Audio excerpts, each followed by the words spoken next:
চালের মূল্য প্রতি কিলোগ্রাম 25% বৃদ্ধি পাওয়ায় এক ব্যক্তি 400 টাকায় 20 কিলোগ্রাম চাল কম পায় এবং চালের মূল্য বৃদ্ধি পাওয়ার পর চালের মূল্য কত টাকা হবে। অর্থাৎ 25% কী পেয়েছে, দাম বৃদ্ধি পেয়েছে। 25% দাম বৃদ্ধি পাওয়ার জন্য কতটা কম পাচ্ছে, 20 কেজি কি কম পাচ্ছে। যদি 100% বৃদ্ধি পায় তাহলে কত টাকা, তাহলে কত কেজি পাবে, লোকটা পাবে 80 কেজি, তাই না।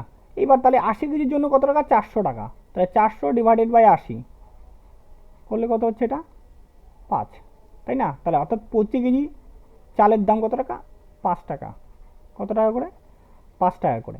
এইবার আমাকে এটা কিন্তু বর্তমান মূল্য বাড়ালো, কি চাইছে, বর্তমান দাম। তাহলে আমাদের অপশন নাম্বার এ হবে উত্তর। যদি পূর্বেরটা বলতো তাহলে কত, এখন 80 কেজি পাচ্ছি, 20 কেজি কি কম ছিল, তাই না। তাহলে আগে কত পেতাম, আমরা 100 কেজি পেতাম। কত টাকা খরচা করে, 400, 400 বাই 100, তাহলে পার কেজি কত টাকা, 4 টাকা। তাহলে পূর্বে যেটা হবে সেটা কত হবে, 4 টাকা প্রতি কেজি ছিল।